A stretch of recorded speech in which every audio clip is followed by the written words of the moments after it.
Hey guys, welcome all of you to career with us. जैसा आप सब लोगों को पता है कि हमने जेकेपी के लिए कोर्स स्टार्ट करा है, जिसमें हम बॉर्डर बटालियन के लिए सिलेबस कवर कर रहे हैं। और जो आपका ये सिलेबस है, ये सिर्फ बॉर्डर बटालियन के लिए नहीं है। आपके आने वाले जो एग्ज़ाम आएंगे अभी, जैसे जेकेपी की रिक्रूटमेंट आएगी नहीं, और बाकी जितने भी एग्ज़ाम होते हैं, for example SSC, JK SSB, MTS और बाकी जितने भी मतलब गवर्नमेंट एग्ज़ाम होते हैं, उनके लिए सभी के लिए ये जो लेक्चर्स हैं काफ़ी ज़्यादा इंपॉर्टेंट साबित होने वाले हैं।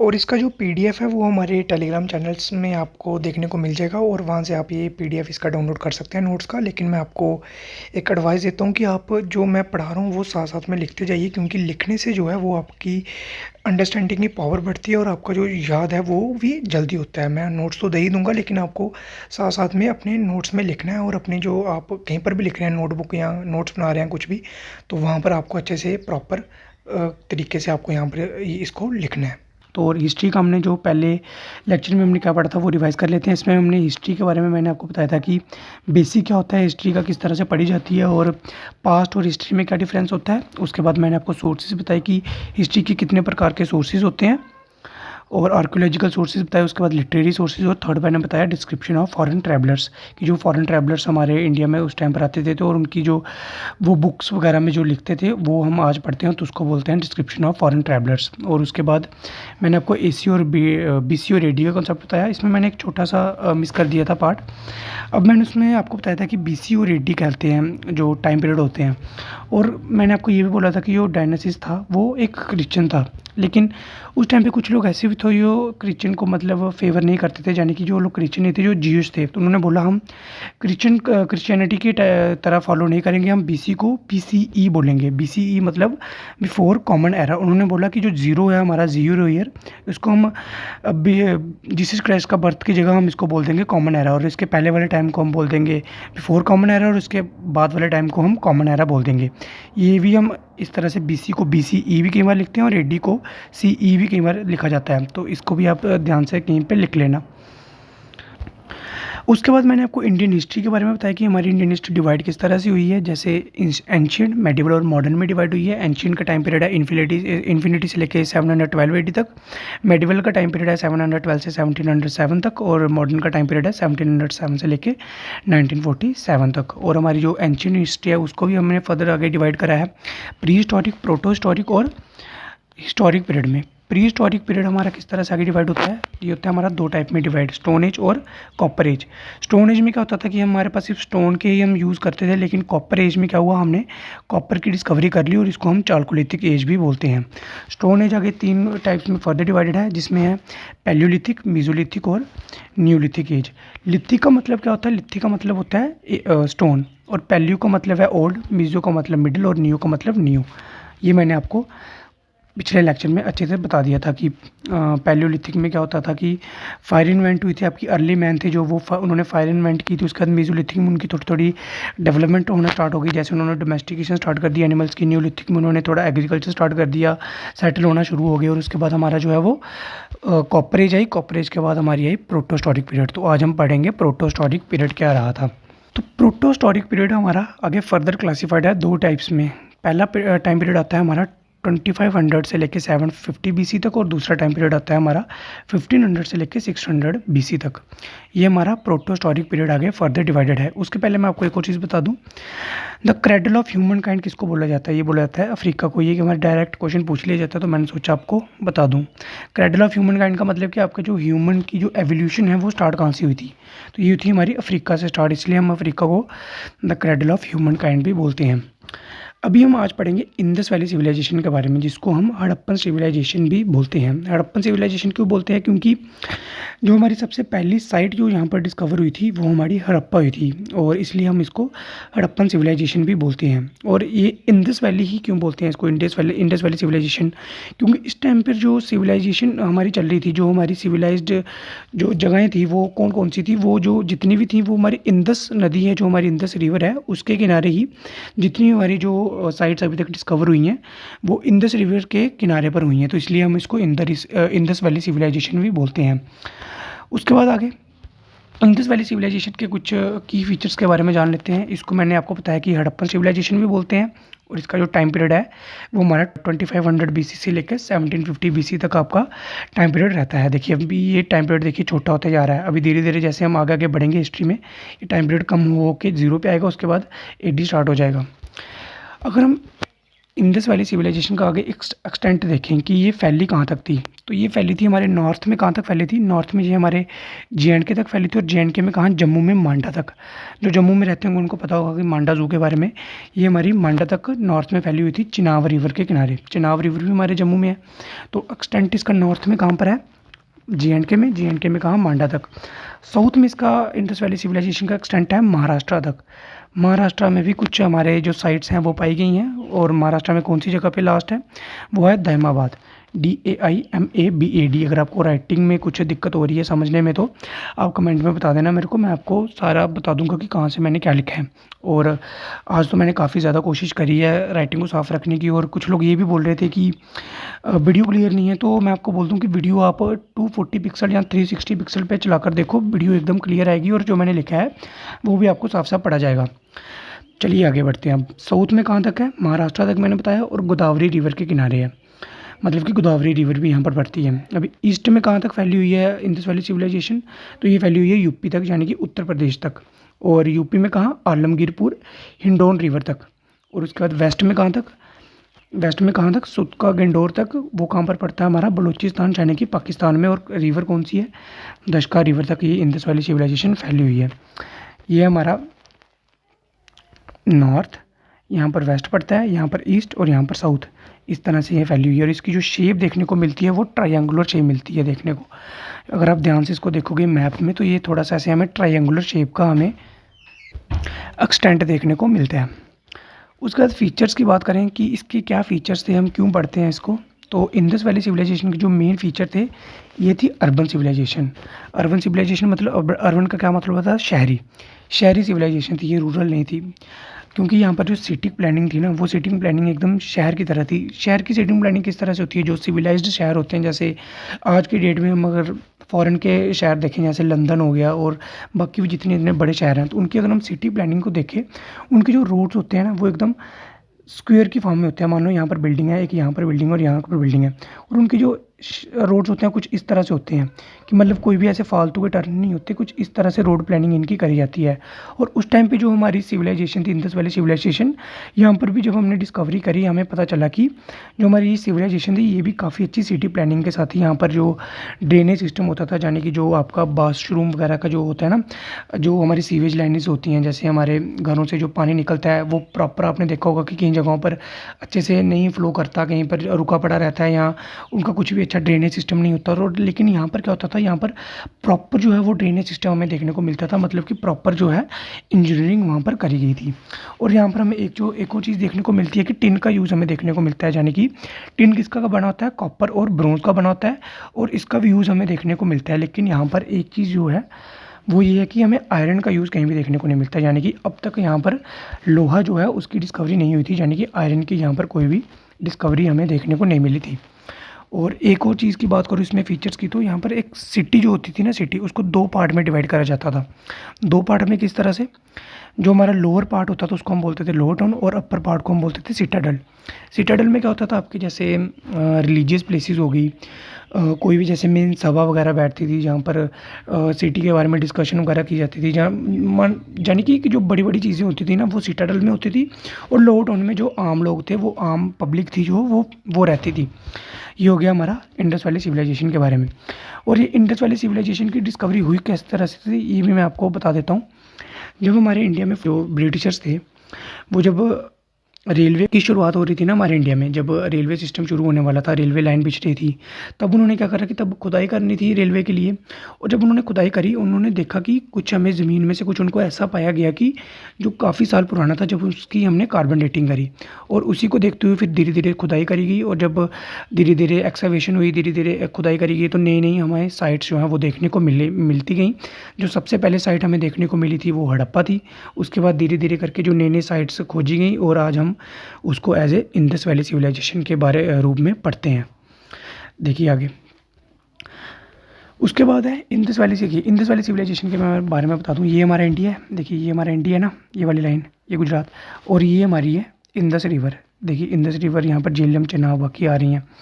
और यहाँ पर आप देखिए जो सबसे ऊपर है जे.एंड.के में, ये देखिए यहाँ पर मांडा आ गया, और यहाँ पर हड़प्पा, और बाकी भी जितनी हैं छोटी मोटी वो इतनी इंपॉर्टेंट नहीं है। जो मेन है देखिए मांडा, हड़प्पा, मोहनजोदारो, छानूदारो, ये भी पाकिस्तान में है। और जो हमारे इंडिया में वो कौन कौन सी है, रोपड़, राखीगढ़ी, और उसके बाद लोथल जो आपकी गुजरात में पड़ती है, यहाँ थोड़ी महाराष्ट्र में टच होती है। तो ये हमारी देखिए कुछ इस तरह से आपकी एक शेप देखने को हमें मिलती है। ट्रायंगुलर प्रॉपर तो नहीं है, लेकिन इस तरह से इसको ट्रायंगुलर शेप माना जाता है।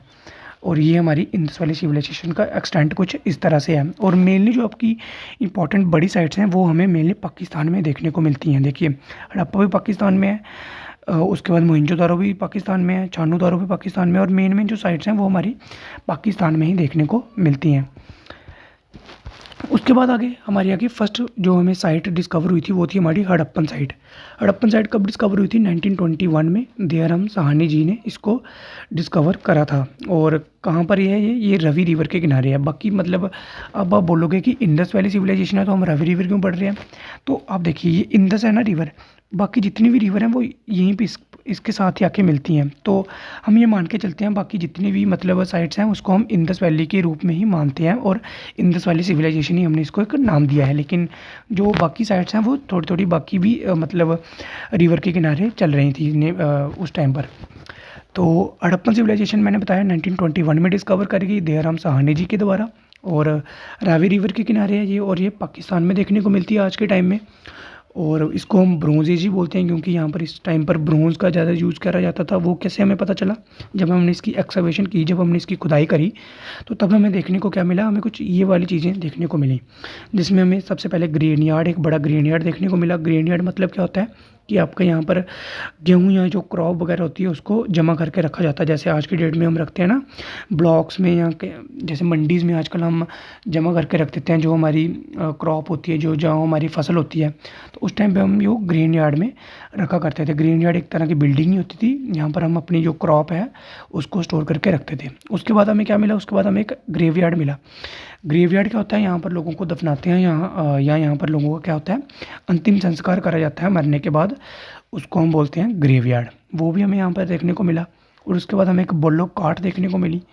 ये कार्ट है CART। ये बल्लो कार्ट मतलब कि बल्लो कार्ट क्या होती है? कुछ इस तरह से होती है कि आगे एक मतलब भैंस वगैरह बांध दी जाती है और उसके पीछे एक गाड़ी सी बंधी होती है इस तरह से, उसको हम बोलते हैं बल्लो कार्ट। और ये भी हमें यहाँ हड़प्पन साइड से ही देखने को मिली। और क्या क्या चीज़ें हमें यहाँ पर एग्जीबिशन में मिली? डाइस मिला, डाइस जिससे आज आप लूडो वगैरह खेलते हो, वो भी देखने को मिला। यहाँ पर देखते हुए पता चलता है कि उस टाइम पर भी लोग कुछ गेम्स वगैरह जो हैं वो खेला करते थे। और कॉपर मेड मिरर मिला, मतलब कि मिरर जो हमें एक शीशा मिला, आईना मिला, वो कॉपर का था। एक स्टैचू मिला हमें, स्टैचू किसका मिला? गॉडेस का। गॉडेस मतलब कि फीमेल गॉड का एक स्टैचू हमें देखने को मिला। और इसको देखते हुए क्या अंदाज़ा लगाया जा सकता है कि जो उस टाइम पे फैमिलीज़ होती थी वो मदर डोमिनेंट फैमिलीज़ होती थी। मदर डोमिनेंट मतलब कि उस टाइम पर जो घर वगैरह में जो फैसले लिए जाते थे, वो जो हेड होता था फैमिली का उस टाइम पर मदर होती थी, ना कि फादर। जैसे आज के टाइम में हम देखते हैं कि हेड ऑफ़ द फैमिली कौन होता है? मोस्टली फादर ही होते हैं ना। लेकिन उस टाइम पर क्या होता था? उस टाइम पर मेनली जो हेड ऑफ़ द फैमिली होती थी वो मदर ही होती थी, इसलिए हम इसको मदर डोमिनेंट फैमिली बोलते हैं इस टाइम पर। हड़प्पन सिविलाइजेशन के टाइम पर हड़प्पन साइट जो हमें इंडस वैली सिविलाइजेशन के टाइम पर मिली। उसके बाद सेकंड नंबर पर आती है हमारी मोहनजोदाड़ो। मोहनजोदाड़ो कब डिस्कवर हुई? 1922 में। 1921 में कौन सी हुई थी आपकी? 1921 में हुई हड़प्पा। 1922 में उसके एक साल बाद ही RD बनर्जी ने इंडस रवि के किनारे पाकिस्तान में ही डिस्कवर कर दी मोहनजोदाड़ो। इसको हम आगे एक और नाम से जानते हैं, इसको हम बोलते हैं the mount of dead. Mohenjodaro का एक और नाम है, ये क्वेश्चन पूछ लिया जाता है डायरेक्ट क्वेश्चन में पेपर में कि मोहनजोदारो का दूसरा नाम क्या है, और इसको हम बोलते हैं the mount of dead. Mount of मतलब क्या होता है? माउंट का मतलब टीला, जैसे रेत के बड़े बड़े टीले होते हैं ना, तो इसको हम क्या बोलते हैं? माउंट। और डेड क्यों बोलते हैं? क्योंकि यहाँ पर हमें बहुत सारी जो डेड बॉडीज़ हैं वो देखने को मिली थी, और इसलिए हम इसको द माउंट ऑफ डेड बोल देते हैं।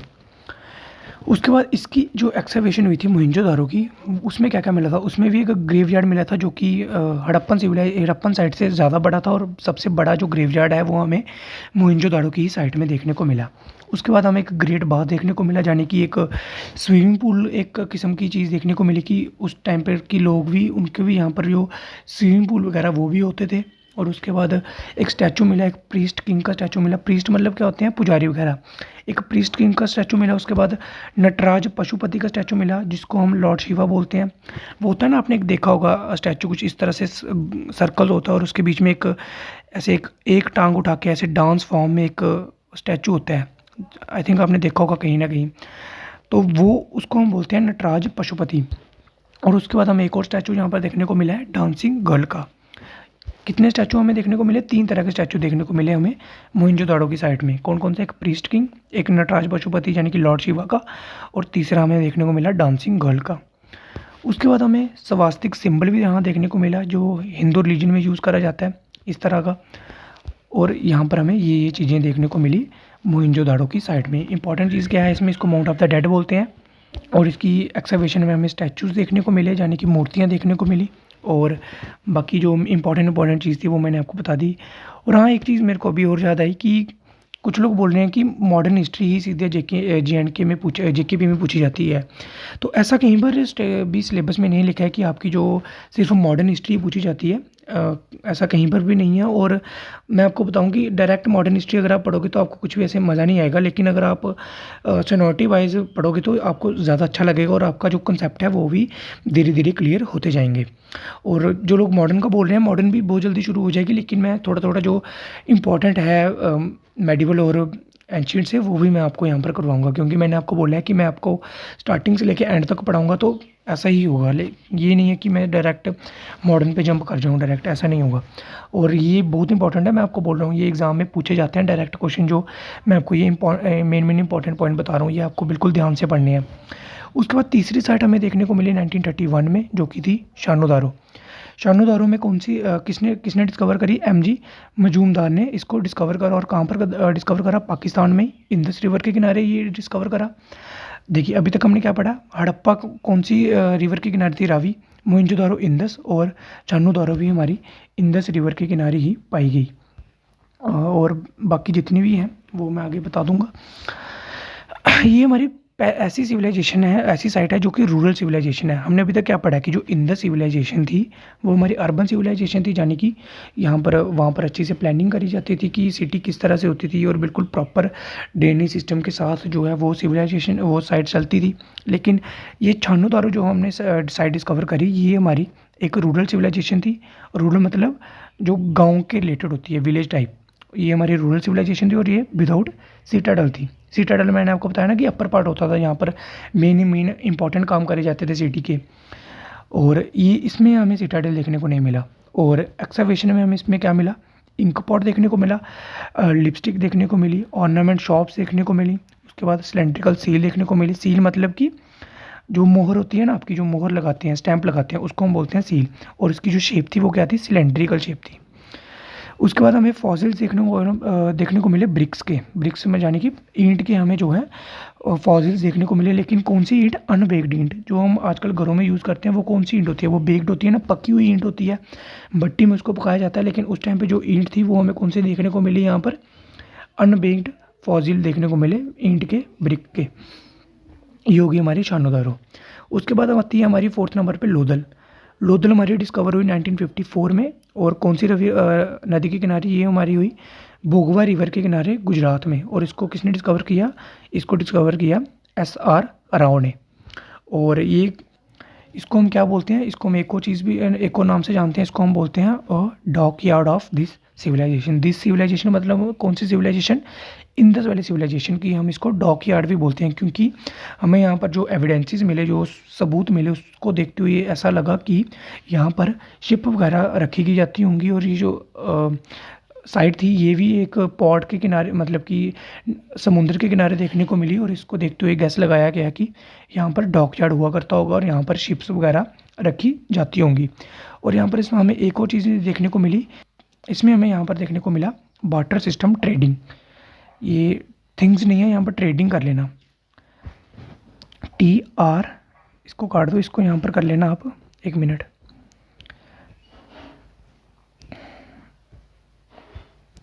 इसको यहाँ पर आप ट्रेडिंग कर लेना, RADING।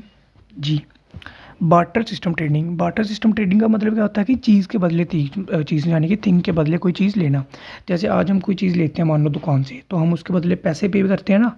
लेकिन इस टाइम पर जो लोधल साइड थी, यहाँ पर हमें क्या सबूत देखने को मिला कि यहाँ पर पैसे नहीं दिए जाते थे, हम किसी और चीज़ के बदले कुछ और चीज़ दे देते थे। जैसे मान लो आपने कहीं से चावल खरीदे, तो आप क्या करोगे, आप चावल के बदले वीट दे दोगे, गेहूँ दे दोगे। लेकिन आजकल क्या होता है, आजकल हम जैसे मान लो हमें चावल खरीदने होते हैं तो हम क्या देते हैं, पैसे देते हैं। लेकिन उस टाइम पर क्या होता था, मतलब राइस की जगह कुछ और दे दिया, या कुछ और फसल की जगह हमने कुछ और चीज़ दे दी जो हमारे पास ज़्यादा है।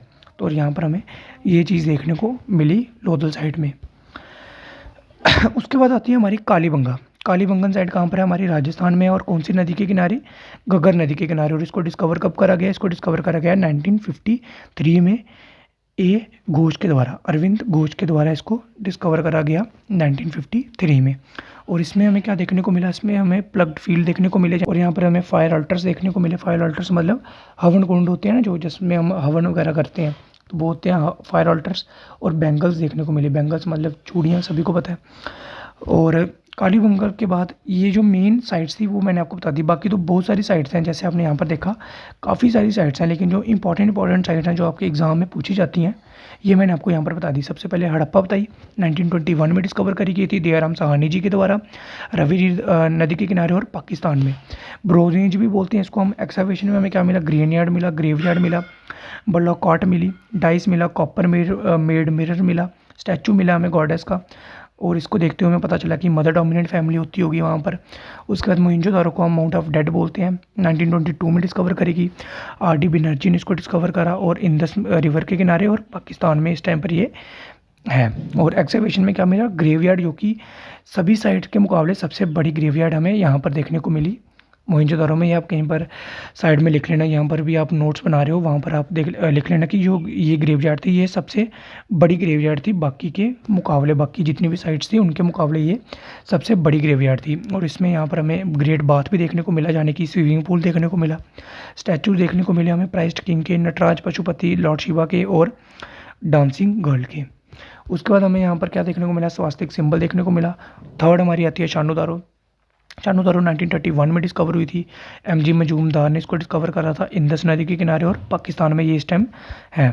और इसको रूरल सिविलाइजेशन बोलते हैं क्योंकि यहाँ पर कोई भी प्रॉपर प्लानिंग वगैरह नहीं थी, बिल्कुल ड्रेनेज सिस्टम भी अच्छा नहीं था। और जितनी भी सिटी प्लानिंग होती है वो भी यहाँ पर हमें देखने को नहीं मिली, यहाँ पर मिसिंग मिली। और एग्जीबिशन में क्या मिला, इंक पॉट मिला, लिपस्टिक देखने को मिली, ऑर्नामेंट शॉप्स देखने को मिले, सिलेंड्रिकल सील देखने को मिली और फॉसिल्स ऑफ ब्रिक देखने को मिले। और उसके बाद आती है फोर्थ नंबर पे लोधल। लोधल 1954 में डिस्कवर हुई, बुगावा रिवर के किनारे इसको देखने को मिला। और गुजरात में यहाँ पर ये आज की डेट में पाई जाती है। और ऐसा अराउंड इसको डिस्कवर किया। डॉकयार्ड ऑफ दिस सिविलाइजेशन बोलते हैं इसको, मतलब कि डॉकयार्ड ऑफ इंदस सिविलाइजेशन बोलते हैं। बार्टर सिस्टम ट्रेडिंग यहाँ पर देखने को मिली। कालीबंगा आगे फिफ्थ नंबर पर। कालीबंगा में क्या है, 1953 में डिस्कवर हुई, घग्गर नदी के किनारे और राजस्थान में आज की डेट में देखने को मिलती है। ए घोष ने इसको डिस्कवर करा। और यहाँ पर क्या क्या देखने को मिला ये मैंने आपको अच्छे से यहाँ पर बता दिया। अभी एक चीज़ आपको नोट में अच्छे से लिख लेनी है कि जो अगर हमसे कहीं क्वेश्चन कहीं पर पूछा जाए कि बिगेस्ट साइट ऑफ इंडिया पूछा जाए, मतलब कि सबसे बड़ी साइट पूछी जाए इंडिया की, तो ये है हमारी राखी गढ़ी जो कि आपकी उत्तर प्रदेश में है। लेकिन अगर आपको पूछा जाए बिगेस्ट साइट ऑफ इंडियन सब कॉन्टिनेंट, वो है हमारी मोहनजोदारो। अभी इसका क्या मतलब है, अभी देखिए। अभी इंडिया हमारा 1947 में जो डिवाइड हो गया था, यानी कि पाकिस्तान अलग हो गया था और इंडिया अलग हो गया था। अगर हमें इंडिया का प्रॉपर पूछा जाए कि इंडिया की सबसे बड़ी साइट कौन सी है इंडस वैली सिविलाइजेशन की, तो हम बोलेंगे राखी गढ़ी, राखी गढ़ी।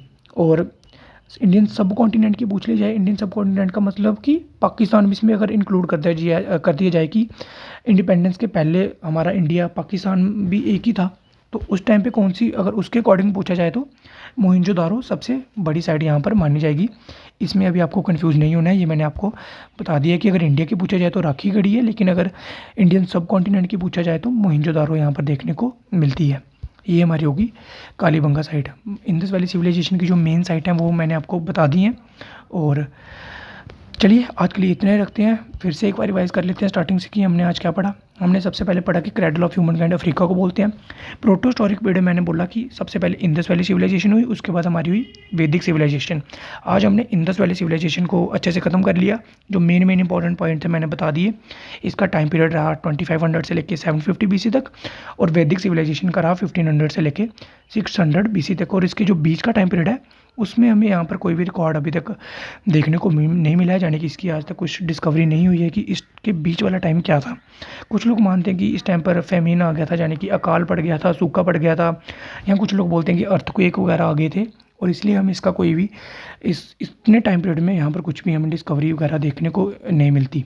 उसके बाद हमने मेन जो साइट्स हैं वो पढ़ ली, इंडस वैली सिविलाइजेशन के की पॉइंट्स पढ़ ली कि क्या क्या इसमें होता है, इसका एक्सटेंट कहाँ से लेके कहाँ तक है, फीचर्स क्या है इसके। अर्बन सिविलाइजेशन है, यानी कि यहाँ पर प्रॉपर प्लानिंग के साथ जो है वो सिटी होती थी, बनाई जाती थी। ड्रेनेज सिस्टम बहुत अच्छा होता था, यानी कि आपके जो घरों से नालियाँ वगैरह निकलती हैं उसका बिल्कुल प्रॉपर उसको एक सीवेज लाइन में जोड़ा जाता था, यानी कि एक मतलब प्रॉपर एक डेवलप्ड सिटी की तरह जो है वो हमारी इंडस वैली सिविलाइजेशन हमें देखने को मिलती है। इसमें जो सिटी होती थी उसमें एक लोअर टाउन होता था और एक सिटाडल होता था।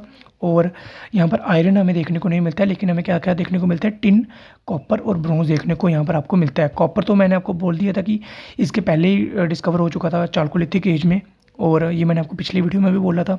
उसके बाद हमने पढ़ा कि इसकी शेप कुछ ट्रायंगुलर टाइप की शेप हमें देखने को यहाँ पर मिलती है, और इसका जो एक्सटेंट है वो भी मैंने आपको बता दिया। उसके बाद मैंने आपको मेन साइड बताई, हड़प्पन साइड बताई।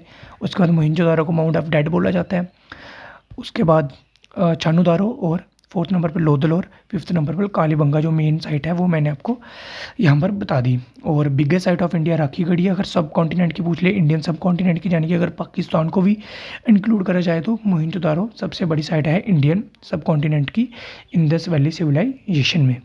तो आज के लिए वीडियो में अगर आपको यहाँ तक कुछ भी डाउट है तो आप पूछ लीजिए, और बाकी जितनी भी मैंने प्लेलिस्ट हैं वो बनाई हैं वो देख लीजिए। मैथ के 4 लेक्चर अपलोड हो चुके हैं, और हिस्ट्री का ये सेकंड लेक्चर आज। इसके बाद और लेक्चर धीरे धीरे आना स्टार्ट हो जाएंगे। मेरे को बस थोड़ा सा टाइम दो आप लोग, और वीडियो को थोड़ा शेयर करो अपने दोस्तों के साथ। यार आप शेयर बिल्कुल भी नहीं कर रहे हो, तो उसको देखते हुए अच्छा नहीं लगता है थोड़ा, तो और लाइक वगैरह करो यार थोड़ा, कि जिससे और थोड़ा मोटिवेशन मिले वीडियो बनाने का। और इसको आज यहीं तक रखते हैं, तो मिलते हैं आपसे अगली कोई नई वीडियो में। तब तक के लिए bye bye, take care and all the very best for your upcoming exam.